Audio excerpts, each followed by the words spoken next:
during the drought, and when I requested to get the flood irrigation, they said there's no way you're going to get it. Nobody else is getting irrigation, and it's been that way ever since. So. Yeah, I think they're pretty tight on it these days, since there's so much less water to go around and whatnot. But yeah, I was just looking, 3.3 miles. Huh. I would definitely say that's got to be ground wave propagation. What do you say? Yeah, that sounds about right. If maybe we could just turn the radios off and yell, you know? I'd say I could send you some smoke signals. Yeah, matter of fact, I don't know if you've been paying attention to scanner traffic or whatnot, but all this smoke right now is fire just up the hill from us, northeast of us there. Yeah, is that the one up by Weed, or is it one that's closer now? Oh, closer. This one just started a few hours ago. It's God, what is the name of the road? I want to say not Forbestown. I forgot the name of the road, but it's south of 36 up in the hills there. So, yeah, it's kind of like right between, smack dab halfway between here and Lassen, over. Oh, man, that's getting close.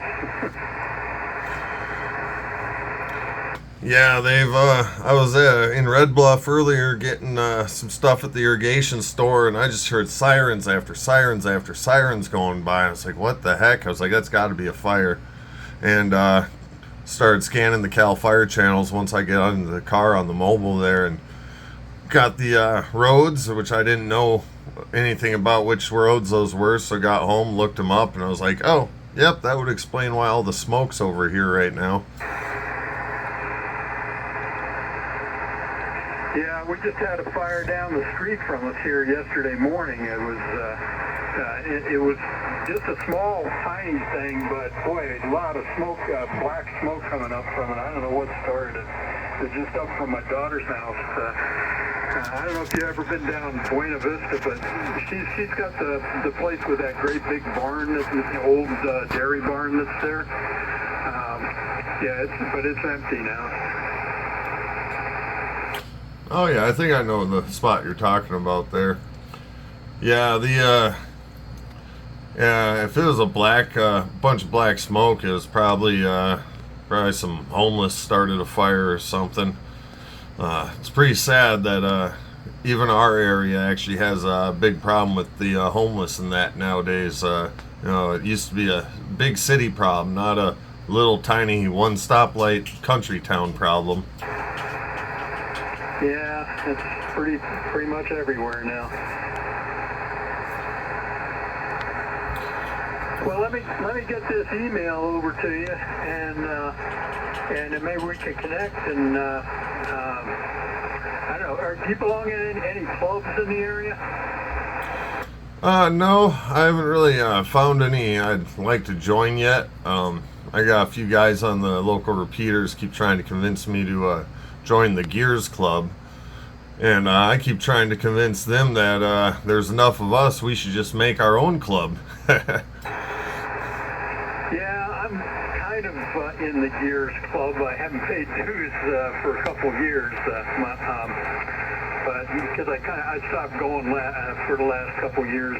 My wife was she passed last October, but now I'm kind of gone to a few meetings and thinking maybe I ought to pay dues again and start going back. But I hate going all the way down to Chico, and I don't know if it's worth it. Well, that was kind of my thing is, I don't really hear about them really doing too much community outreach type stuff and all that.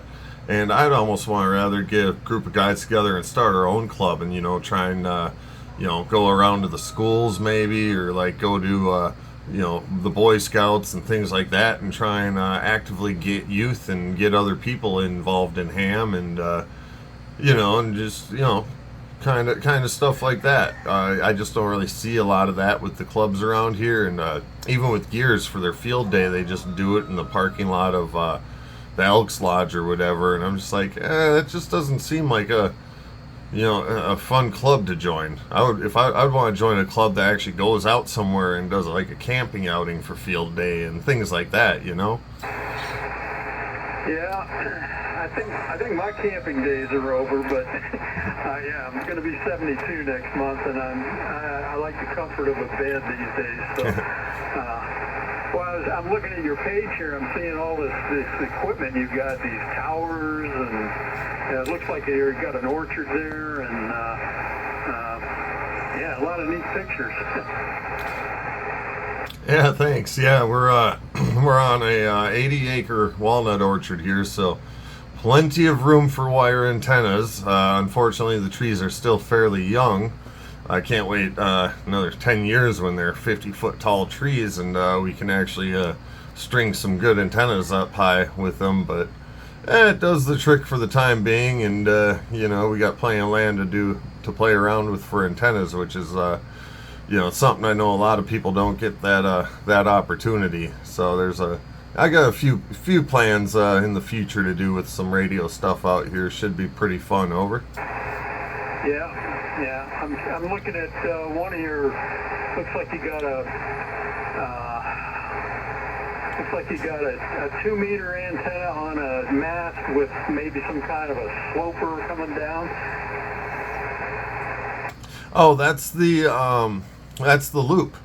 That's the balun with the 2 wires coming off the loop there. It's that mast is up about 35 feet at where the balun is, and then I have that going down to the posts I have out in the yard that are about 25 feet tall, and that's where the 40-meter loop goes, and then the 80-meter loop keeps going and goes down a little bit more into some of the walnut trees behind us there, and so yeah, essentially the whole thing slopes downward kind of from 35 feet to 20 feet from the west to the east direction there, and I still seem to do pretty good getting to like Australia and Japan, but I don't get too much Asia, and I think that's of course most of my just from the way it's sloped. So one of these days I'd like to get it a little bit more level, or possibly even slope the other way and try and get some more Asia contacts. Over. Yeah, I'm looking at your other pictures now. It makes sense how it's laid. I see how it's spread out over your property there. Yeah, I started with a end fed, and it was just so noisy over here. We got somebody down the road with solar, and then we've got the power lines going down Shasta Boulevard, and then we also got the lines that go towards the Dye Creek Preserve there. So we're kind of like right at a corner junction of power lines, and heck, even on 2 meters right under the pole by my mailboxes, I have a complete dead zone because of it. And I think I actually have to contact PG&E because I'm pretty certain the insulators are bad on a few of those and causing a lot of RFI. Yeah, the sloper that I've got, it's an alpha antenna, actually I think it's a J-pole alpha antenna. And I don't know, I get all kinds of, you just see the spikes going across over when you try to go to 2040 or something like that. But I also have one of these noise canceling things that I use that as a kind of a reference to try to subtract out any noise, but it helps a little, but it's almost not worth the trouble of fiddling with it unless you really want to get something, pull something out of the noise. But it doesn't do that much for you.